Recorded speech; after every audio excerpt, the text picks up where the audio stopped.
Dallas, where there was an issue here at AT&T Stadium during pregame. It started after the retractable roof was opened around 4:30, and a piece of metal fell from the roof onto the field.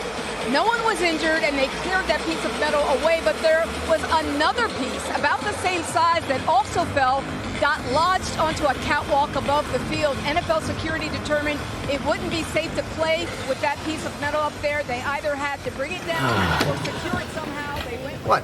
What is this? What are we doing? What in God's name are we doing? What? Our lives! What kind of lives are these? We're like children. We're not men. No, we're not. We're not men. Are we going to be sitting here when we're 60 like two idiots? We're pathetic. You know that? Yeah, like I don't know that I'm pathetic. Why can't I be normal? Yes, me too. I want to be normal. Normal.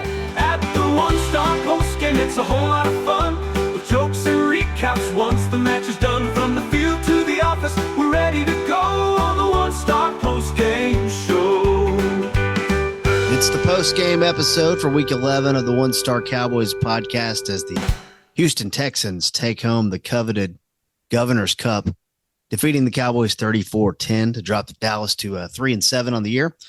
I'm Kevin KT Turner reporting live from home. We've also got the heartbeat of the show, Kent Garrison, out in Fort Worth representing the West Side. But let's take it out to the stars of the show, live at AT&T Stadium, the home of unsecured sheet metal. From The Athletic, it's John Machota and Saad Youssef. We'll start with you, John. Hit us with your headline of the night. Oh, jeez. Oh, man. I'm looking through this game book right now. I'm just trying to figure out, let's see, which play decided this game?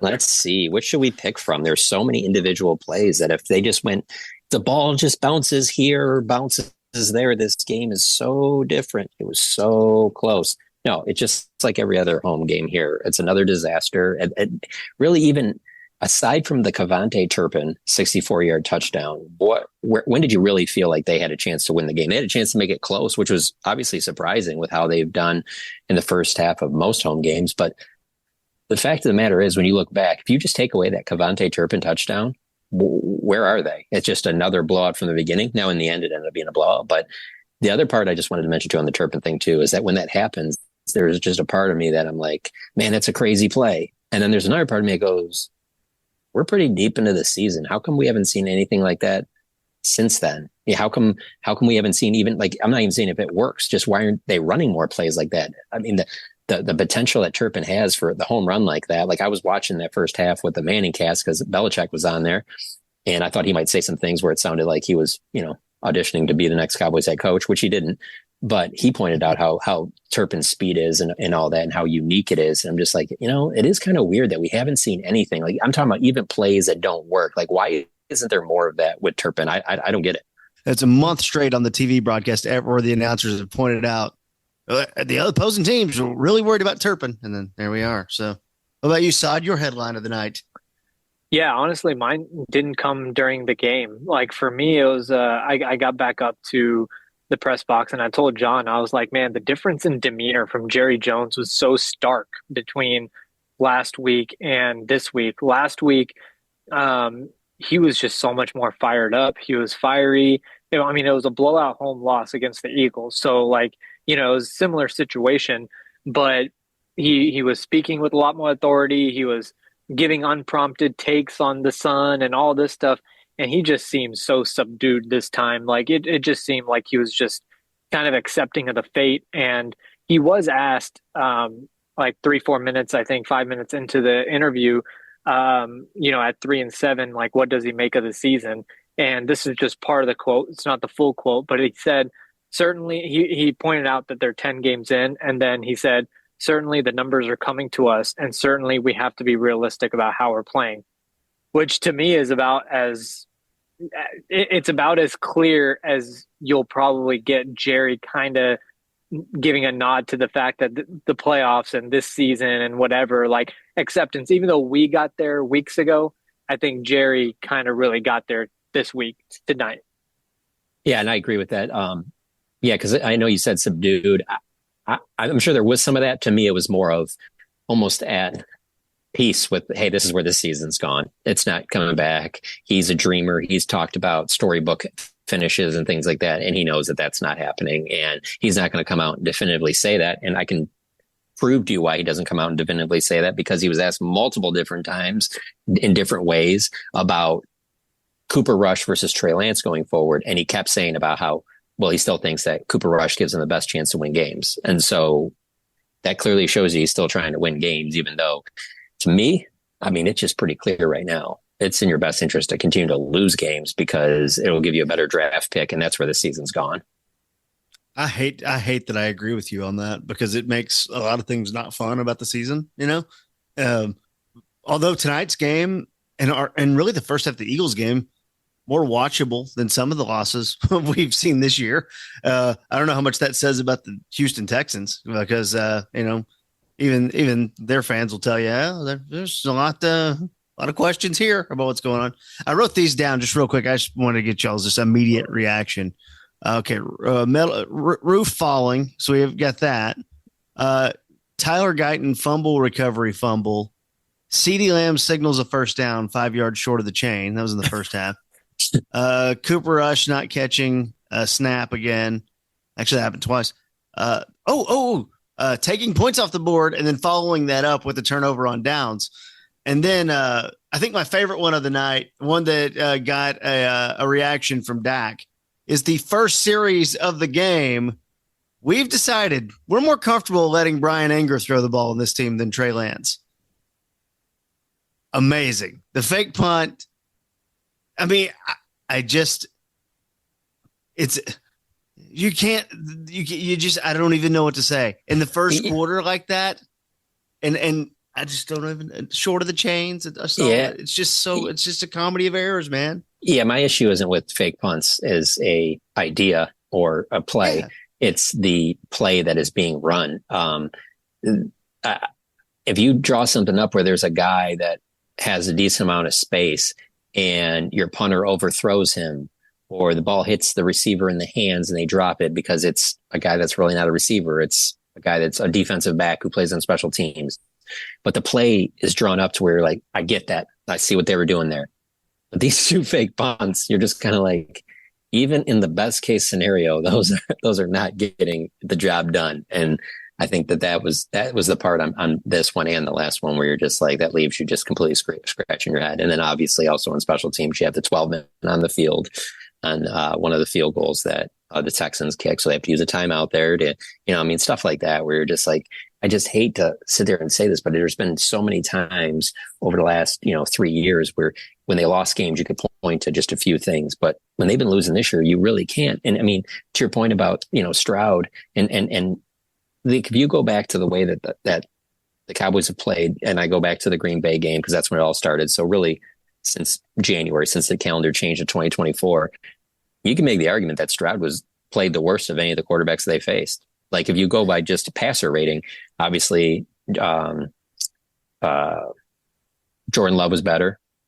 Lamar Jackson, heck, Derek Carr looked great in the Cowboys home opener. Obviously Goff had almost a perfect passer rating against them. And Jalen Hurts' passer rating was like, I think like a 115 or something like that. And for CJ Stroud, at the end of the day, now, and I'm also factoring in the fact that it was considered a pretty big deal that they were getting Nico Collins back. So I'm thinking, against this defense, there's going to be some fireworks, including when you watch the first series, you're like, oh no, there's going to be more of this to go along. But Stroud finishes, he had 3 carries for 26 yards, and then he threw for 257, no touchdowns, 1 interception, passer rating 77.7. I mean, that's for how much opposing quarterbacks have totally ate against the Cowboys here at AT&T Stadium this year. He really didn't do that. And part of that is why I think the game was still relatively close in the second half. Yeah. And KT, you listed off some plays there that you took note. I'll go to the other side of the coin and do the same thing. For Houston, that 3rd and 1 where they try to throw an out route. Like, I mean, what are they doing there? Like, do they know who they're going against? And then also that 4th and 2 that the Cowboys ended up not picking up. It shouldn't even got to a 4th and 2. I mean, Cooper Rush threw a pick that it should have been a pick, and that wasn't the only one. There are at least 3-4 passes throughout the game where it was just like clear interceptions for the Houston Texans, and they just didn't finish catching the ball. And so when you even look at how close the game was, like, I know you can play that game on both sides and like if they made this play, but Houston just had so many plays that they left out on the field. And honestly, it starts from the very first play of the game. Like that long touchdown pass on the quick screen, I get it, illegal man downfield, and that didn't have really anything to do with that play. Like, you know, and it was a right call, so I'm not disputing that. I'm just saying like that would have happened no matter what. So they got bailed out quite a few times. The Cowboys did, just by some of Houston's own mistakes. It kind of makes me wonder if they were trying to work other things in their offense to try and get their offense going, because of the fact that I just really looked at it as, you guys know, if you just give Joe Mixon the ball like 25, 30 times, this game's just over, right? Nope. Okay. Well, we'll do it on the first series and then whatever. But like Mixon finished with 20 carries for 109 and 3 touchdowns. I'm just kind of like, yeah. I mean, it just, that's the one part that I'll give you that. That's the one consistent from the Cowboys teams, that even won 12 games, the run defense is still obviously not great. Yeah, no, and it was weird because I was like, why are they still have Joe Mixon in the game? He's had a lot of carries this year. Felt like they could probably take him out. Saad put the tweet out, one of my favorite phrases, playing with the food. So it definitely felt like. There's the other thing I just thought this, when you're talking about running the ball. I mean, the Cowboys, we had 10 carries for Rico, and the Cowboys were not running the ball. So I understand why it'd be easy to abandon, but that does not help things. And, you know, Mike McCarthy's talked openly about wanting to be more balanced. 55 pass attempts for Cooper Rush and 18 carries on the game. You know, CeeDee Lamb had one, and Deuce Vaughn got a couple towards the end, and Zeke got one. You know, I thought that was strange, because that discrepancy was pretty big, even when it was a 7-point game. And that's where the question about the fake punt goes. Like the first drive of the game, you've already shown your ass that you already feel like you don't have a chance to win this game. You know, exactly. Like that's a problem. Like you fight through this thing, and even coming out of the second half, get the ball first, down 7. That felt like a win. Down 17-10 going to halftime felt like a win. And I don't know. There's a lot of frustrating things. Let's throw it over to Kent real quick. What do you got for us, Kent? Wanted to get some perspective from some guys that were at the game in the stadium tonight on this fan situation. Saw some posts out there on social media about some empty seats. What was the attendance like at the game tonight? Yeah, I would say the biggest thing that stood out to me was just walking around the stadium a couple hours before the game, and even like probably, 15 minutes before, right around like national anthem, just seeing how open the seats were behind the Cowboys bench, and how it was something that stood out to me, because for a Monday night game at AT&T Stadium, usually that's pretty full, even though it is a Monday, and there maybe, with people, dealing with traffic and stuff like that, compared to a Sunday is a little bit different. But still, on a Monday night football game at AT&T Stadium, it's not as empty as it was then. Now it filled in a little bit, but that stood out to me. And then also it was just when the Cowboys ran out right before the national anthem, the way you could hear the Texans fans booing them is something that I can't remember another time hearing that at a Cowboys home game. So Jerry was asked about the Texans fans and the high number of them. And I believe the first sentence out of his mouth was, Houston is close. I was like, okay, yes, that is very true. But as Saad pointed out, about 5 or 6 sentences later, he also talked about how there's a lot of fans from San Francisco that make the trip here too. So there is that. Yeah, no, I talked to a couple of buddies who have season tickets, and they were explaining like, well, we got to go tonight because we can't sell these because no one wants them. That's part of it. Yeah. I was like, well, if you try hard enough, you probably sell them to some Texans fans who are in town. But yeah, no, that's just rough. We've been through years like this before. It's not the first go around. But this does feel different, and felt different going in. And I think that's what's weird about it, is we were all talking about how if this got bad, it was going to get real bad. And let's be honest, it's not even as bad as it could have been. Yeah. I'll just give you a scenario that is very possible that could have happened. Let's just say they play in the second half the way they played in the first half against the Detroit Lions and had won that game, handed the Lions their second loss. Can you imagine what they would be riding off of that and how many Texans fans would have come to this game. Like, I do think that game, them blowing it late, they had a chance, to win, even though they didn't play well in the second half. Them not winning that probably maybe deterred some people and stuff like that. But they win that game, and how high they would be riding off of that, I think it would have been even worse here tonight. Sada, so you say Micah didn't talk? That's rare. Micah usually always talks. Yeah, I mean, he tweeted after he tweeted last week after his comments about Mike McCarthy that he was not going to talk to the media, and he has maintained that. He didn't speak during the week during his normal availability after practice on Wednesday. Didn't speak on Thursday either, so he didn't speak during the week. He was approached after the game today, but declined to talk. So if you want to hear from Micah, it's probably going to be on his podcast on The Edge with Micah Parsons. Yeah, well, it is what it is. Is there he needs to pay a fine for that, right? Yeah. It probably doesn't matter, but it is a thing, and I know Mike McCarthy did comment on it. Were you guys surprised to see no Trey Lance?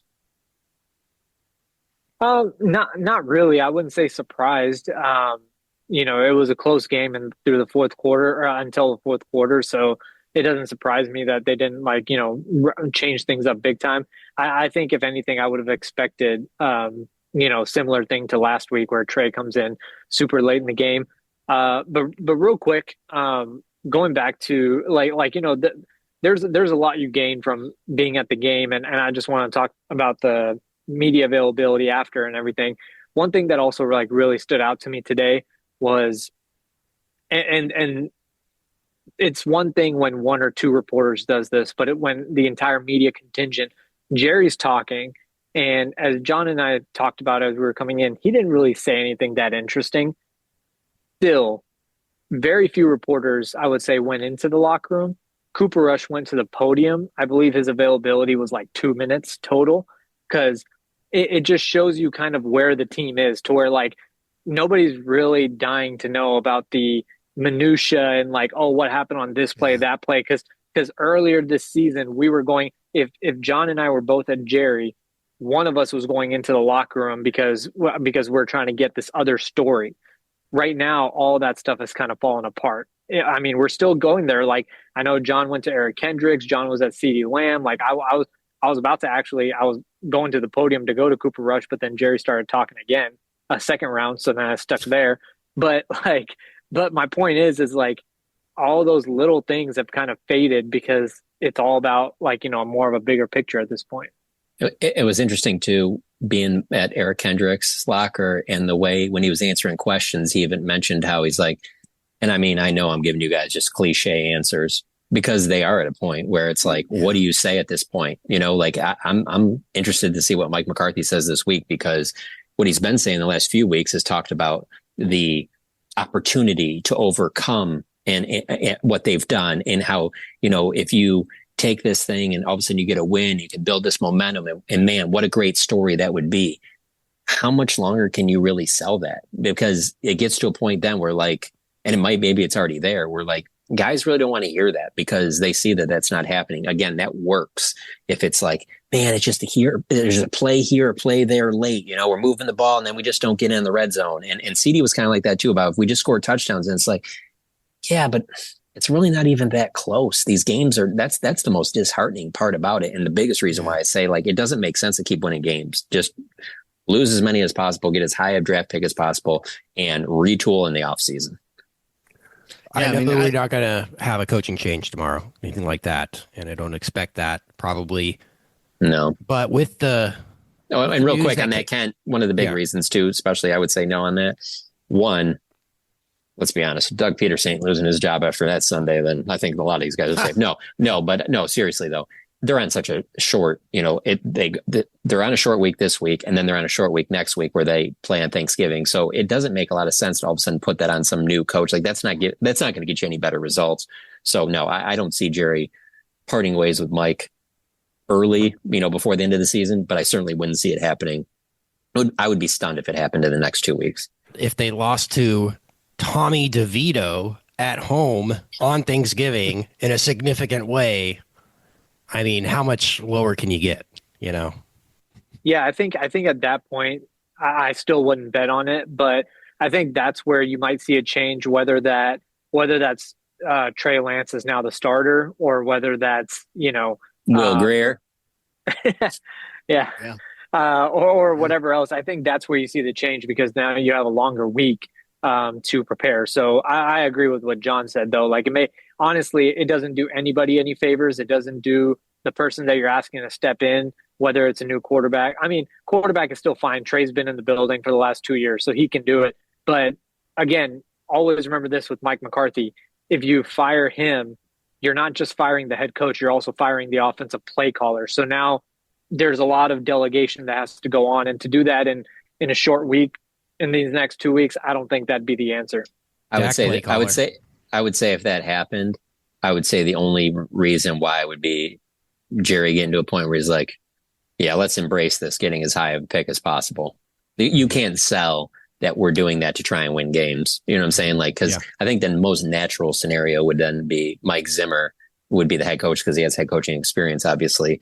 But then, then he's still calling it. You're putting more on other guys' plates, where you kind of know where the season's headed anyway. I don't know. I watched him let Jason Garrett coach out the end of his tenure. And I know it wasn't exactly the way this season's gone. I think he'll do the same for Mike. I really don't think that he would fire Mike before, his contract runs out at the end of the year.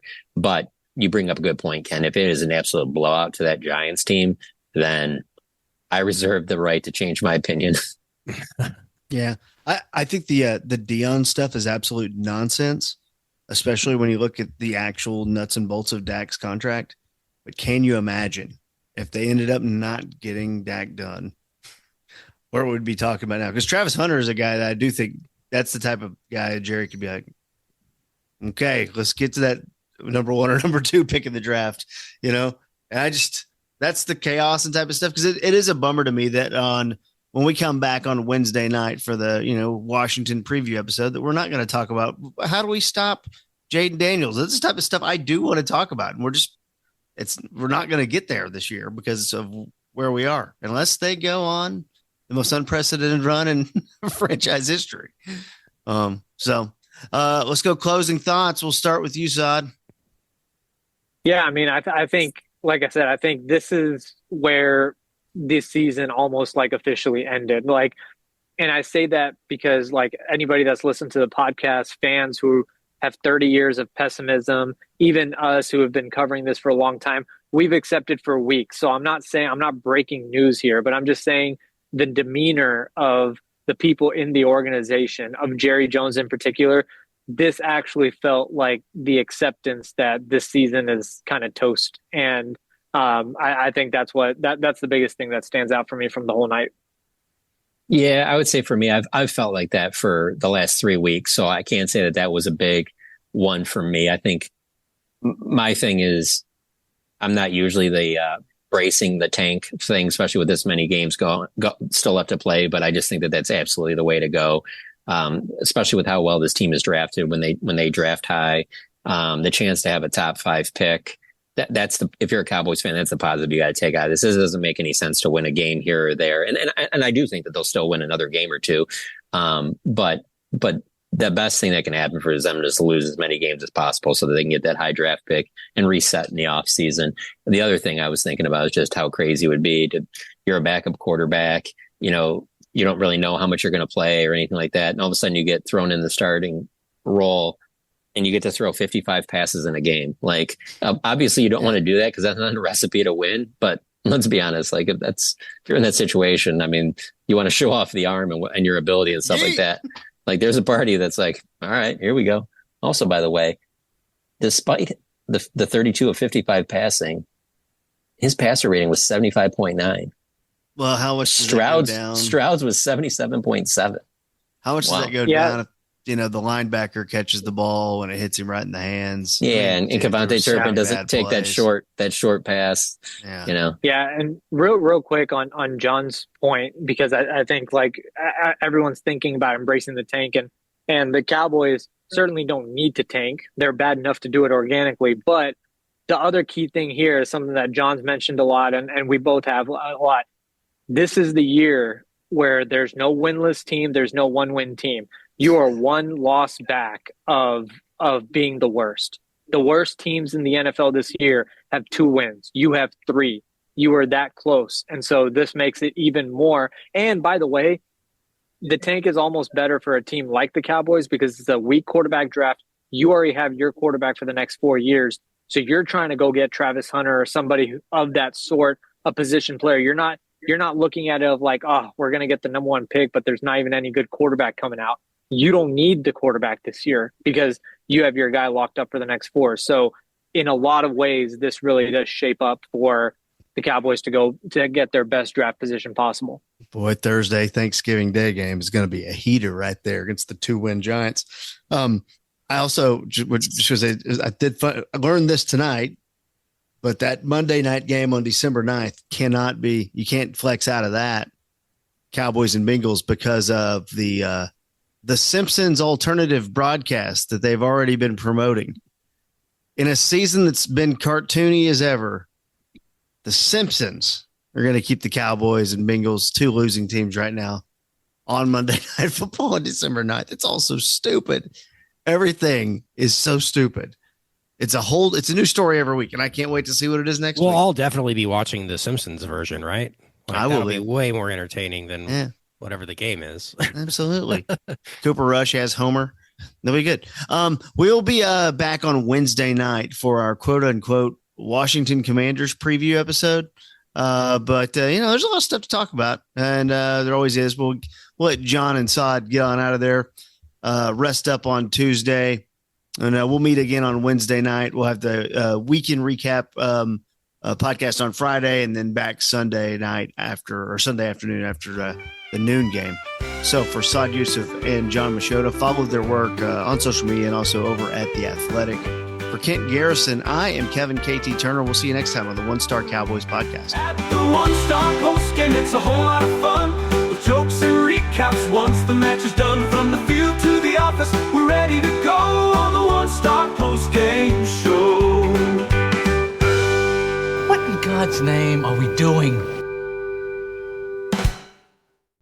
For over a century, Johnny Walker has shared its bold spirit with the game of golf. Now, crafted with Devereaux Golf, Johnny Walker introduces the Johnny Walker Blue Label-inspired Sunday Golf Bag, elevating the game with sleek design, Blue Label hues, and refined gold accents.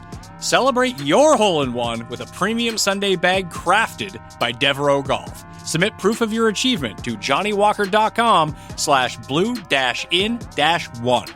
Please drink responsibly.